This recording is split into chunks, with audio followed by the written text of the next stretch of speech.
గత కొన్ని వారాల నుంచి పరిశుద్ధాత్మ దేవుడు కొన్ని అమూల్యమైన విషయాలను నీకు నాకు తెలియజేస్తూ మనల్ని బలపరుస్తూ ముందుకు నడిపిస్తూ ఉన్నాడు. కాబట్టి మీ ధైర్యమును విడిచిపెట్టకుడి, దానికి ప్రతిఫలముగా గొప్ప బహుమానము కలుగును. దేవునికి స్తోత్రం. హెబ్రీయులకు రాసిన పత్రిక 10వ అధ్యాయము 35వ వచనములో ఈ మాట మనకు కనబడుతుంది. ఈ మాటను ఆధారము చేసుకుంటూ భక్తుడైన దావీదు గారి జీవితాన్ని మనము శూన్యముగా పరిశీలించడానికి దేవుడు కృపనిచ్చాడు. కనుక వారు జీవితంలో ఎన్ని కష్టాలు వచ్చినా, ఎన్ని శ్రమలు వచ్చినా, ఎన్ని నిందలు వచ్చినా, ఎన్ని అవమానాలు వచ్చినా, ఆఖరికి వారి ప్రాణమును తీయాలనుకున్నా వారు మాత్రము దేవుని మీద ఉన్న ధైర్యమును విడిచిపెట్టలేదు. దేవునికి స్తోత్రం. అలా ఎందుకు విడిచిపెట్టలేదు అంటే 5 బలమైన కారణాల గురించి మనము నేర్చుకున్నాం. నెంబర్ 1 విశ్వాసము అనే రాయి, రెండోది విధేయత అనే రాయి, మూడోది సేవ అనే రాయి, నాలుగోది ప్రార్థన అనే రాయి. ఇవన్నీ ఒక ఎత్తు అయితే ఈరోజు మాట్లాడుకోబోతున్న 5వ రాయి ఏంటో తెలుసా? పరిశుద్ధాత్ముడు ఇచ్చు బహుమానం. దేవునికి స్తోత్రం. హల్లెలూయా. విశ్వాస జీవితం ఒక ఎత్తు అయితే, విధేయత జీవితం ఒక ఎత్తు అయితే, సేవా జీవితం ఒక ఎత్తు అయితే, ప్రార్థన జీవితం ఒక ఎత్తు అయితే, వీటిని బలముగా కొనసాగించు ఆత్మ దేవుడు ఇచ్చు బహుమానమే గొప్పది. దేవునికి స్తోత్రం. కనుక the 5th stone of David ఏంటో తెలుసా? పరిశుద్ధాత్ముడు ఇచ్చు బహుమానం. దేవునికి స్తోత్రం.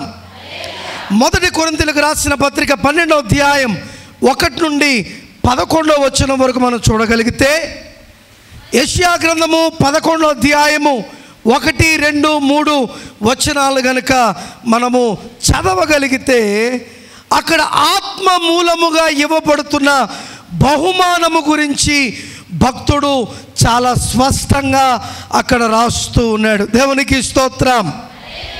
హల్లెలూయా. కనుక ఇంటికి వెళ్ళాక చదువుకోండి.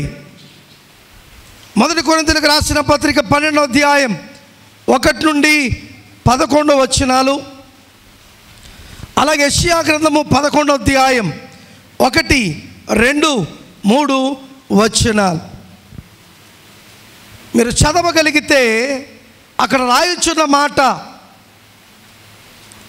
ఆత్మపరముగా ఉన్న పనులు అనేకమైనవి, కానీ ఆత్మ ఒకటై ఉన్నాడు. ఆ ఒక ఆత్మ ఎవరంటే పరిశుద్ధాత్మ దేవుడు. దేవునికి స్తోత్రం. There are different kinds of parts or different kinds of jobs, కానీ వాటన్నిటిని జరిపించేది ఎవరంటే ఆత్మ దేవుడు. దేవునికి స్తోత్రం కలుగును గాక. హల్లెలూయా.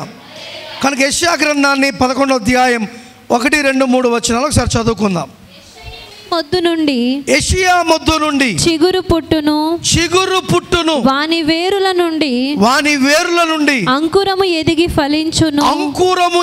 ఫలించును. యెహోవా ఆత్మ జ్ఞాన వివేకములకు, జాగ్రత్తగా వినండి, యెహోవా ఆత్మ జ్ఞాన వివేకములకు ఆధారమగు ఆత్మ,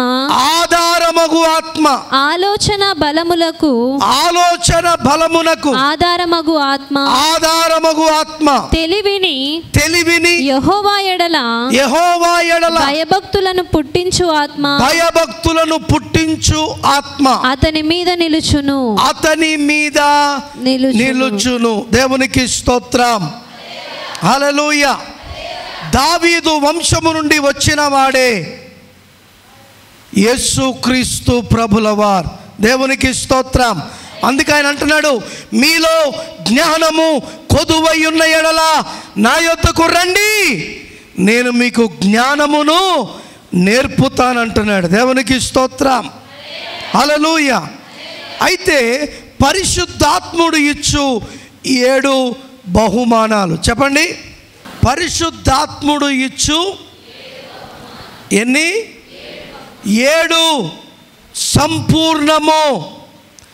7 అనే సంఖ్య దేవుడు కోరుకున్న సంఖ్య.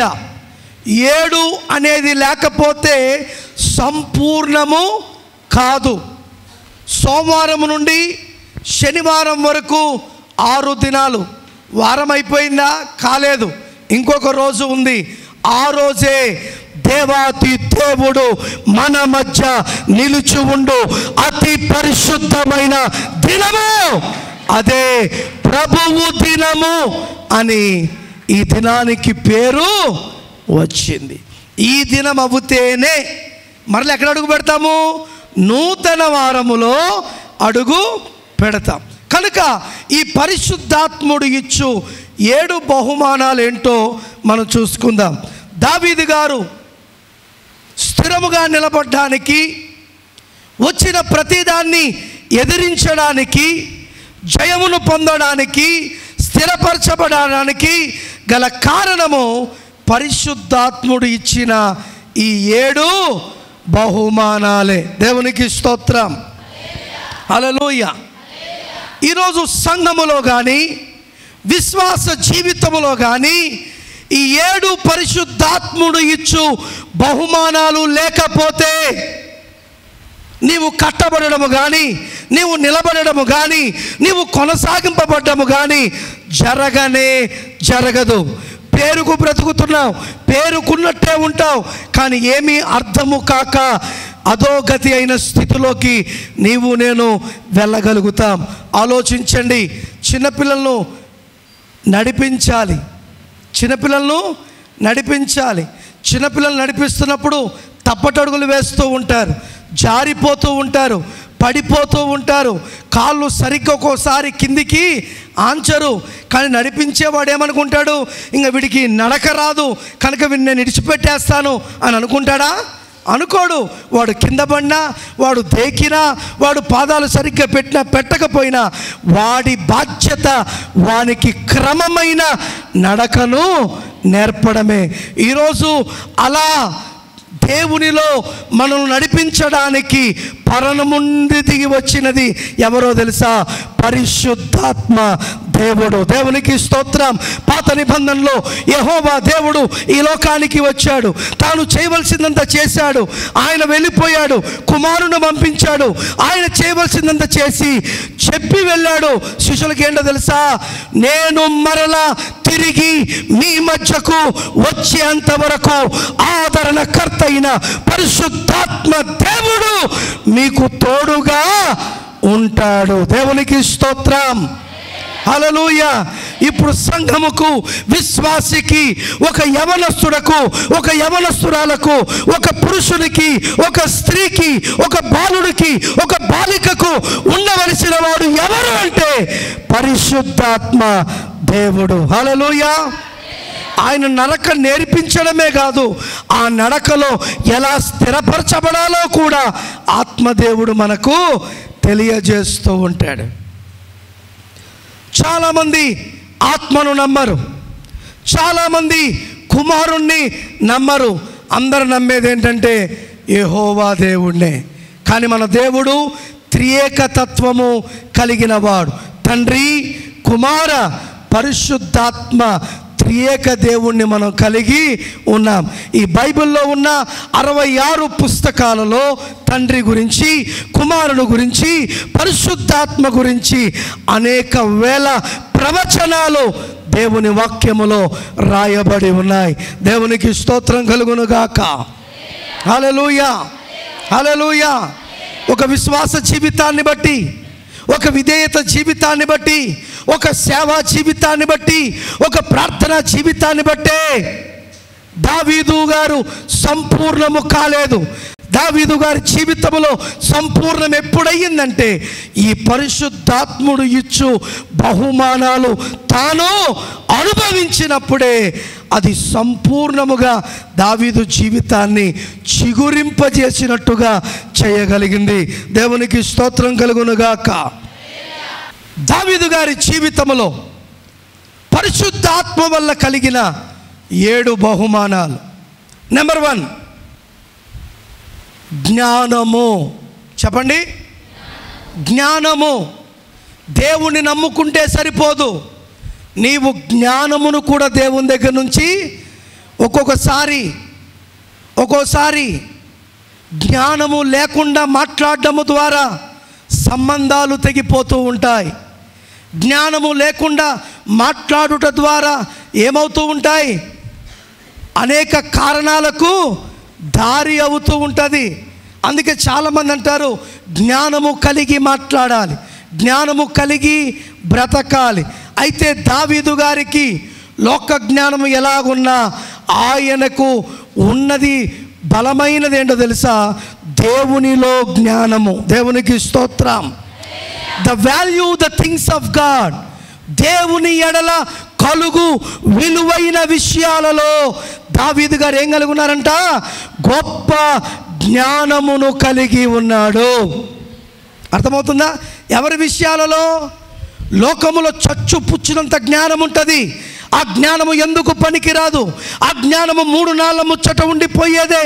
కానీ దేవుని యందలి జ్ఞానము నీవు చనిపోయినప్పటికీ నేను స్థిరముగా చేయగలిగినదే దేవుని జ్ఞానము. కనుక దావీదు గారు ఏ జ్ఞానాన్ని సంపాదించుకున్నాడు? విలువైన దేవునిని గూర్చిన జ్ఞానమును సంపాదించుకున్నాడు. దేవునికి స్తోత్రం. హల్లెలూయా. ఈరోజు సంఘముకు, విశ్వాసికి ఆ జ్ఞానము లేకపోతే సంఘము స్థిరపరచబడదు, సంఘము కట్టబడదు, నీలో ప్రేమ కుమ్మరింపబడదు. అది ఎవరి జ్ఞానము? దేవుని జ్ఞానము. దేవునికి స్తోత్రం. హల్లెలూయా. అందుకే ఎక్కడ కూడా ఎత్తుకు పై ఎత్తు వేయలేదు దావీదు. తనంతా ఎవరి చేతికి అప్పచెప్పబడ్డాడంట? దేవుని చేతికి అప్పచెప్పబడ్డాడు. నా జ్ఞానము కాదయ్యా,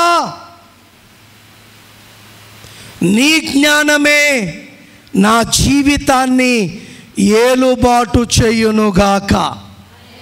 నా జ్ఞానం నా సంసారాన్ని పాడు చేయొచ్చు, నా జ్ఞానం నా స్థితిగతులను పోగొట్టొచ్చు, నా జ్ఞానము అవివేకముగా నన్ను చేయొచ్చు. అదే దేవుని జ్ఞానము ఏం చేస్తుంది? నన్ను ఒక విలువైన పాత్రగా నా ఇంటిలో, నా సమాజములో, నా బంధువుల మధ్య నన్ను నిలబెడుతుంది. దేవునికి స్తోత్రం కలుగునుగాక. హల్లెలూయా. కనుక దావీదు గారికి పరిశుద్ధాత్మ బహుమానాల్లో మొట్టమొదటి బహుమానం ఏంటో తెలుసా? జ్ఞానము.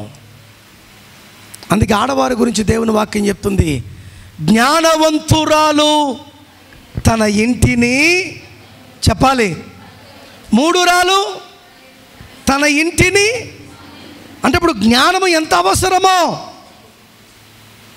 యేసు ప్రభువు వారి లోకములో ఉన్నప్పుడు ప్రజలకు ఉపమానమును చెబుతూ ఆయన మాట్లాడుతున్న మాట, జ్ఞానము లేనివాడు తన ఇంటిని ఇసుక మీద కట్టుకున్నాడు, జ్ఞానము కలిగిన వాడు తన ఇంటిని బండ మీద కట్టుకున్నాడు. దేవునికి స్తోత్రం. ఈరోజు చాలా మంది ఇళ్ళు ఇసుక మీద కట్టబడుతున్నాయి. శ్రమలు, శోధనలు, ఇరుకులు, ఇబ్బందులు, బాధలు, కష్టాలు అన్నీ రాగానే నువ్వు సతికిల పడిపోయే పరిస్థితిలో ఉన్నావు. కానీ ఏమొచ్చినా నాకు భయం లేదు, నాతో ఉన్నవాడు లోకములో ఉన్నవాడి కంటే బలవంతుడు, శక్తివంతుడు అనే ఆలోచన ఎవరికి లేక ఉన్నది. కారణం దేవుని జ్ఞానమును నీవు సంపాదించుకోలేకపోయావు. దేవుని జ్ఞానమును సంపాదించుకున్నవాడు మునిగిపోయినా మరలా దాని నుండి పైకి దేవుడు లేపగలుగుతాడండి. అది దేవుని జ్ఞానం. చాలామంది అంటారు, నేను తెలివి తక్కువ పని చేశాను, అందుకే ఈ నష్టము నాకు కలిగింది. నేను అట్లా చేయకపోయింటే బాగుండు, నేను ఇలా చేసింటే బాగుండు. అది నీ జ్ఞానం. కానీ దేవుని జ్ఞానం ఏం చేస్తుంది తెలుసా? నువ్వేమి చెయ్యాలో అదే నీతో చేపిస్తుంది. నువ్వెక్కడికి వెళ్ళాలో అక్కడికే నిన్ను నడిపిస్తుంది. నువ్వు ఎలా ప్రార్థన చేయాలో అలాగే ప్రార్థనది చేపిస్తుంది. అది దేవుని జ్ఞానం. అందుకే ఎప్పుడు కూడా శరీర జ్ఞానము మీద మనం నిలబడకూడదు. ఎవరి జ్ఞానము?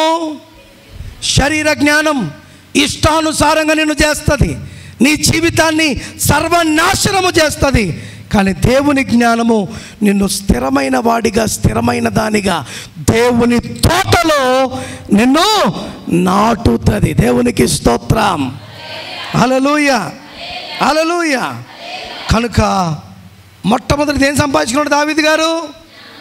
ఎవరిచ్చారు ఇది? ఆత్మ, పరిశుద్ధాత్మ ఇచ్చు బహుమానం ఇది, జ్ఞానము. రెండోది అవగాహన. చెప్పండి. ఇంగ్లీష్లో అండర్స్టాండింగ్ అంటారు. అవగాహన లేకపోతే ఏమి విన్నా బుర్రకెక్కదు, ఏమి చెయ్యాలన్నా నువ్వు చెయ్యలేవు. దేని గురించిన అవగాహన? విశ్వాస జీవితములో ఉన్న మర్మాల గురించిన అవగాహన కొరకు నీవు ఎదురు చూడాలి. లోకములో ఉన్న అవగాహనలు కాదు. ఏ అవగాహన? విశ్వాస జీవితములో ఉన్న మిస్టరీస్ గురించి నువ్వేం చేయాలి? అవగాహన కలిగి ఉండాలి. ఎందుకు దేవుడు జ్ఞానం ఇస్తున్నాడు? ఈ జ్ఞానము ద్వారా నేను ఏమీ సంపాదించుకోవాలి అనే అవగాహన నీకు చాలా ప్రాముఖ్యం. దావీదు గారు అదే ఏం కలిగి ఉన్నాడు? అవగాహన కలిగి ఉన్నాడు కనుక మామను చంపలేదు. అవగాహన లేకపోతే మామను ఎప్పుడో చంపేసేవాడు. అంటే దీని అర్థము, దేవుడు ప్రతి పరిస్థితి నుండి తన బిడ్డలకు ఒక గుణపాఠమును నేర్పుతాడు. చెప్పండి అందరూ. ప్రతి పరిస్థితి నుండి నాకు గుణపాఠము నేర్పుతాడు. ఆ గుణపాఠం ఎప్పుడు నువ్వు ఎరగలుగుతావు? అవగాహన అనే ఆత్మ నీలో ఉన్నప్పుడు, అవగాహన అనే బహుమతిని ఆత్మ దేవుని దగ్గర నుంచి నువ్వు పొందుకున్నప్పుడు, నువ్వు మాట్లాడే దాంట్లో అవగాహన ఉంటుంది, ఆలోచించే దాంట్లో అవగాహన ఉంటుంది, నువ్వు అడుగు వేసే ప్రతి దానిలో అవగాహన. కావాలా లేదా అవగాహన? కావాలా? నాకు అవసరం లేదు సార్ అన్నవాడు ఎవడన్నా ఉన్నాడా? భూమి మీద పుట్టిన ప్రతి వాడికి అవగాహన. ఈ అవగాహన లోక అవగాహన కాదు ఉండవలసింది, ఆత్మదేవుడిచ్చు అవగాహన. దేవునికి స్తోత్రం. హల్లెలూయా. అర్థమవుతుందా? దావీదు గారి జీవితంలో శ్రమలు ఎప్పటి నుంచి ప్రారంభమయ్యాయి? మురళి, గొర్రెల కాసంలో స్టార్ట్ అయినాయా? గొలియాతును చంపడము ప్రారంభించినప్పటి నుంచి కష్టాలు ప్రారంభమయ్యాయి. ఎవరికి? దావీదుకు. మీరు బైబిల్ బాగా చూడండి. అంతవరకు దావీదు ఎవరో ఎవరికి తెలియదు. దావీదు ఒక సామాన్యమైన గొర్రెలు కాసుకున్నట్టున్న ఒక కాపరి అంతే. ఎప్పుడైతే దేవుని మాట విన్నాడో, ఎప్పుడైతే దేవుని మాట ప్రకారముగా గొలియాతును చంపగలిగాడో, అప్పటి నుండి అందరి దృష్టి ఎవరి మీదకి వచ్చింది? దావీదు మీదకి వచ్చింది. ఇప్పుడు దావీదు చేసిన పొరపాటు ఏమన్నా ఉందా? ఏమిలే. దేవుని మాట ఒకటే విన్నాడు, అది పొరపాటా? చెప్పండి. అయినా శ్రమలు వచ్చాయి. నీ కూతురు నాకు కావాలని అడగలేదు. రాజుగాడు పెట్టిన పందెము ద్వారా ఎవడైతే గొలియాతును చంపుతాడో వానికి నా కూతుర్నిచ్చి పెళ్లి చేస్తానని సౌలు అన్నాడు. పెళ్లి చేశాడు. పెళ్ళైన వెంటనే వీనికి క్రేజ్ ఎక్కువ అవుతుంది మనకంటే, చంపేద్దామని మొదలెట్టాడు. అక్కడ నుండి గృహలోకి పారిపోయాడు, ఊరిడ్చిపెట్టి పారిపోయాడు, ఎక్కడెక్కడికో వెళ్ళిపోయాడు. వెళ్ళిపోతే తన విశ్వాస జీవితాన్ని పాడు చేసుకున్నాడా? లేదు. దేవుడిచ్చిన జ్ఞానమును బట్టి ఒక అవగాహనకు రావడం జరిగింది. గృహలో దాపెట్టుకున్నాడంట, అనుకున్నాడంట ప్రాణము కొరకు పరిగెత్తి కాపాడుకున్నాడు. నేను ఒక్కడేమనుకున్నాడు. తీరా లోపలికి పోతే చాలామంది ఉన్నారు. వారి కొరకు వాడబడ్డానికి దేవుడు ఎవరిని పంపాడు? దావీదుని పంపాడు. చూసారా, ప్రతి దానిలో దేవుడు ఒక పాఠము నేర్పించడానికి మనకు ఇష్టపడుతున్నాడు. ఎందుకు నాకు ఈ శ్రమ, ఎందుకు నాకు ఈ కష్టం, ఎందుకు నాకు ఈ యొక్క ఇబ్బంది అని అనుకుంటున్నావు? దాని నుండే దేవుడు నీకు కొన్ని పాఠాలు నేర్పిస్తాడు. నిరుత్సాహంతో వెళ్ళాడు, ఏడుస్తున్నాడు. ఆ గృహలో అంతమందిని చూడగానే అనుకున్నాడు, ప్రభువా నన్ను క్షమించిన ఆయన, నువ్వేం చెప్తే అది నేను చేస్తాను. ఎందుకంటే మానవుని మనసు ఎటువంటిదంటే తొందరగా గాయపడుతుంది, తొందరగా అవమానపరచబడుతుంది, సంతోషపరచబడుతుంది. అన్నిటిలో తొందరే, దేంట్లో నిదానం అనేదే చెప్పండి. ఇప్పుడు కోపం వచ్చినప్పుడు ఎంత ఆవేశంగా మాట్లాడతాం, అదే కోపం తగ్గిపోయాక నేను అట్లా మాట్లాడుకుని ఉంటే బాగుండు కదా, నా నాలుక ఏమైంది, దొర్లేసింది అంటాం. అంటామా లేదా చెప్పండి? ఇటువంటి వాళ్ళు ఎవరైనా ఉన్నారా? కోకొల్లలుగా ఉంటారు, చేతులు ఎత్తకపోయినంత మాత్రం లేరు అనుకోవద్దు. ఆవేశాలు ఏం మాట్లాడతామో తెలీదు, కోపములు ఏం మాట్లాడతామో తెలీదు. ఇదే నోటితో బూతులు మాట్లాడతావు, ఇదే నోటితో చెడ్డ మాటలు మాట్లాడతావు, ఇదే నోటితో నాశనం అయిపోవాలంటావు, ఇదే నోటితో దేవా రావయ్యా నీ దీవెనలీవయ్యా అని అంటావు. అవుతుందా? Can it is possible? అవుతుందా? ఒక కొలాయిలో నుండి వస్తే మురికి నీరన్నా రావాలి, మంచి నీళ్ళన్నా ఏ కొలాయిలోన్నా తెరిస్తే సగం చెడు సగం మంచి వస్తుందా? మన బతుకుల్లో వస్తుంది అదే బాధ దేవునికి. ఉంటే వేడిగానన్నా ఉండు, లేకపోతే చల్లగానన్నా, కానీ నిలువెచ్చని స్థితిలో ఈరోజు ఎంతమంది అవ్వ కావాలి, దేవుడు కావాలి, ప్రార్థన కావాలి, లోకం కావాలి, తాయితులు కావాలి, తంత్రాలు కావాలి, కాళ్ళకు మెడలకు కట్టుకునే నల్లతాళ్ళు. మళ్ళీ ఎవరు నువ్వు? సంఘ పెద్ద. ఏం పెద్ద ఏంటి? ఆ చర్చికి మేమే పెద్ద. నువ్వు పెద్ద అడ్డు బండ, నువ్వు పెద్ద కాదు, నువ్వు పెద్ద సిగ్గుండక్కర్లే. ఇన్ని కార్యాలు దేవుడు నీ కళ్ళ ముందు చేస్తున్నా, ఇన్ని అద్భుతాలు నువ్వు చూస్తున్నా, చచ్చిపోతున్న వారిని తిరిగి బ్రతికిస్తున్నా, దేవుణ్ణి ఎందుకు పరిపూర్ణంగా నమ్మలేని దుస్థితిలో నీవు ఉన్నావు? కారణం ఏంటో తెలుసా? నీకు సరైన జ్ఞానము లేక, సరైన అవగాహన లేక, నీ జీవితాన్ని కుక్కలు చింపిన ఇస్తరాకుల ఎవడు ఏమి చెప్తే ఆ పనిని నువ్వు చేస్తున్నావు. ఎప్పుడు ఏదెత్తి చూపడానికి ఇష్టపడతావు, కానీ ఆ మూడేళ్ళు నా వైపు చూపిస్తున్నాయి, అవి ఏంటి అని ఆలోచిస్తావా? చెప్పండి, చెప్పండి.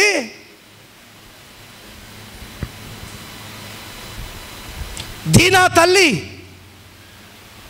ఏం పేరు? యాడో బైబిల్ ఉన్న తల్లి పేరు అడిగితేట సార్, మా ఊర్లోనే యా తల్లి పల్లి అడిగిన చెప్తా కదా. ఎవరు ఎవరు? లేయా కూతురు ఎడల ఏ కళ్ళు కలిగి ఉందంట? ఏ కళ్ళు? జబ్బు కళ్ళు. అందరినీ చూడగలుగుతుంది కానీ సొంత కూతురు ఏమి చేస్తుందో చూడలేని జబ్బు కళ్ళు. బైబిల్ బాగా చదువుకోండి ఇంటికి వెళ్ళాక. అన్నీ నేను రెఫరెన్స్ ఇస్తే తీసి ఉంది అని బడాయి కవర్లు చెప్పడం కాదు. ఖాళీగా ఉన్నప్పుడు బైబిల్ తీసి చదువుకుంటూ ఉంటే పరిశుద్ధాత్మ దేవుడే నీతో మాట్లాడతాడు. దేవునికి స్తోత్రం. నిద్ర వస్తున్నానని చెప్దాం హల్లెలూయా. యాడికి పోతుంది ఈ బ్యాచ్? నిద్ర వచ్చిందా? ఇప్పుడు మెలకు ఉన్నామని చెప్పండి హల్లెలూయా, హల్లెలూయా. అంతా నా మేలుకే ఆరాధన యేసుకే, అంతా నా మంచికే, తన చిత్తమునకు ఆరాధన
చేయి. ఎందుకు పాడాను ఈ పాట అంటే దీనిలో ఒక మాట ఉంది. ఏంటి? అంతా నా మేలుకే, ఆరాధన యేసుకే, అంతా నా మంచికే. ఎప్పుడంట? తన చిత్తమునకు నువ్వు. దావీదల దేవుని చిత్తము కొరకు తన తల వంచాడు. దేని కొరకు?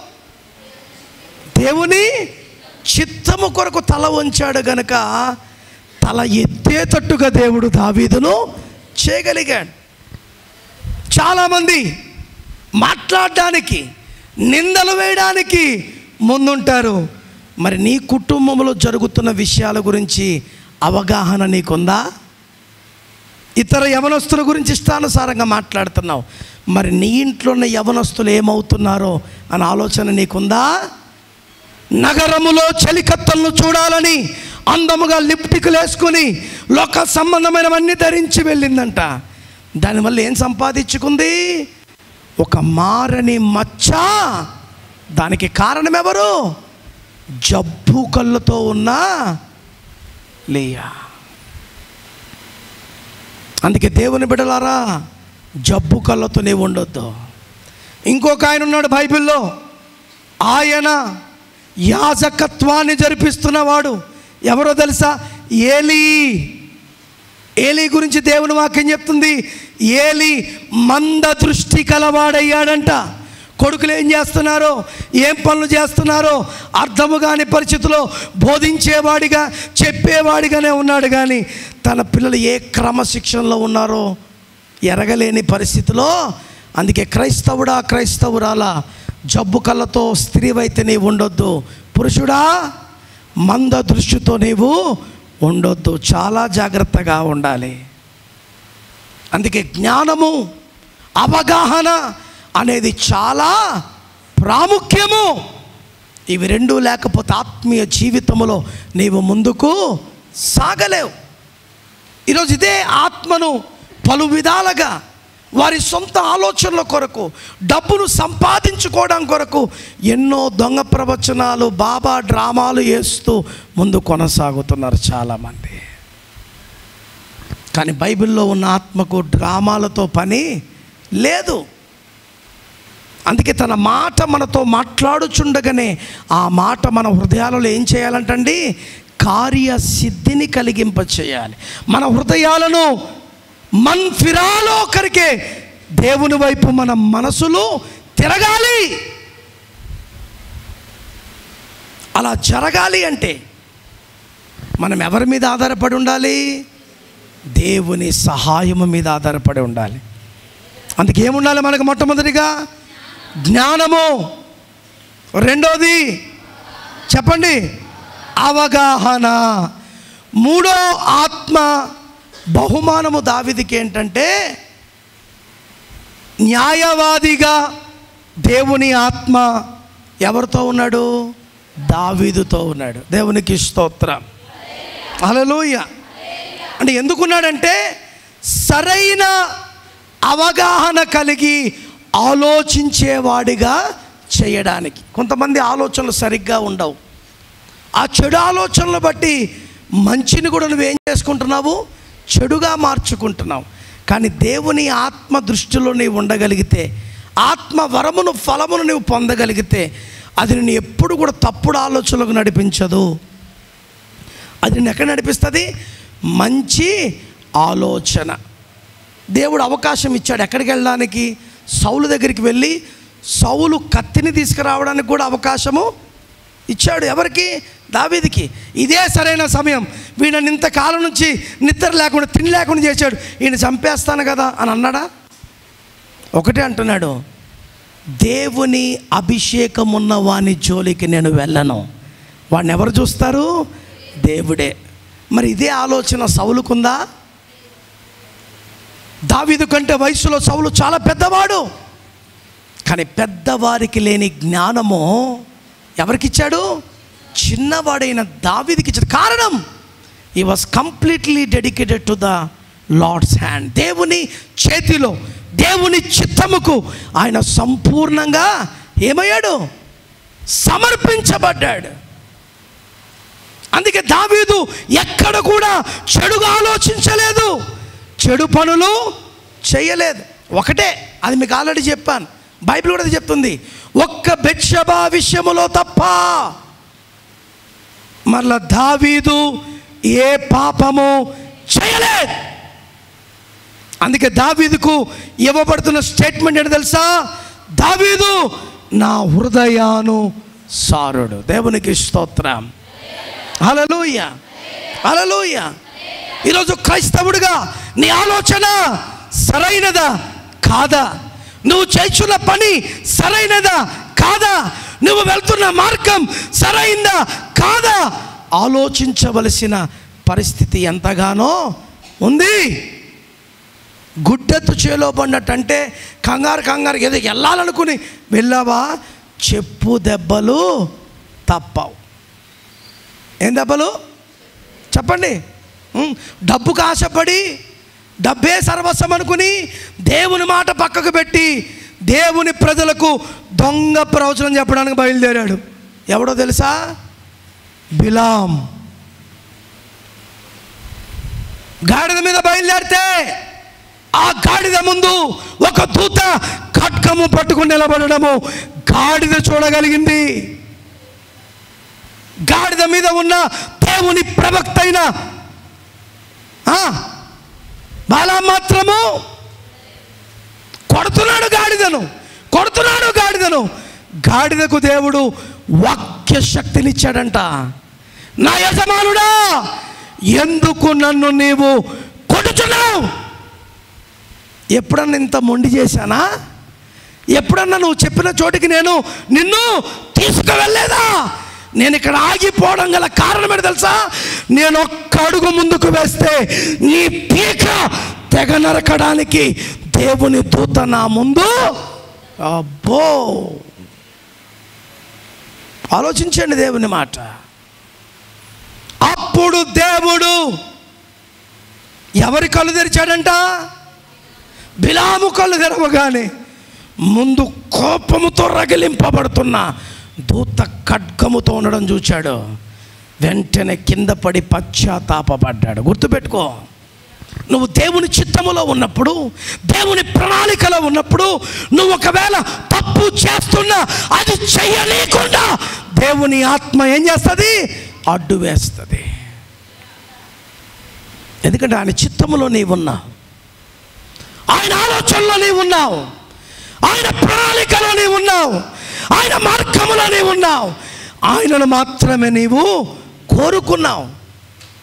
అందుకే ఆయన ఏమాత్రము తన్ను కోరుకున్న వారిని విడిచిపెట్టువాడు కాడు. దేవుని ప్రజలు సౌలును చంపేయని అడుగుతున్నారు. దమాస్కులో వాళ్ళు ఏం చేస్తున్నారు?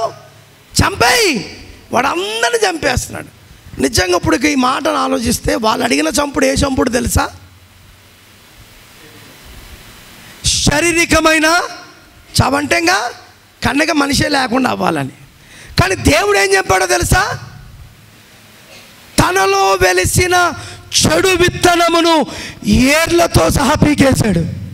ఎవరికి దేవుని వాక్యము చేత మన్నింపబడాలి, దర్శింపబడాలి, కదలింపబడాలి, నా జీవితాన్ని దేవునికి ఇష్టమైన పాత్రగా మలుచుకోవాలి అనే ఆలోచన లేని దుస్థితిలో ఉన్న సంగమా, నీతోనే దేవుడు మాట్లాడుతున్నాడు. ఖబర్దార్. వారి మొర విన్నాడు, కానీ చంపాడు. దేన్నో తెలుసా? సౌలు జీవితములో ఉన్న చెడు విత్తనానికి కారణమైన దానిని చంపేశాడు. ఆలోచించండి. చంపాలి అనుకున్న మాట ఎవ్వడు వినలేదు, కానీ చచ్చిపోయి క్రీస్తు కొరకు బ్రతికిన పౌలు గారి మాట అందరూ వినడానికి ఇష్టపడ్డారు. That is called God. అది మన కన్నెగా బుడానికి అంటాం మనం. దేవుడు అంటాడు కాదు, దాన్ని ఏం చేయాలో నాకు బాగా నా చేతికి అప్పచెప్పండి. అదే అవగాహన. ఆమేన్. అదే అవగాహన, అదే న్యాయమైన ఆలోచన.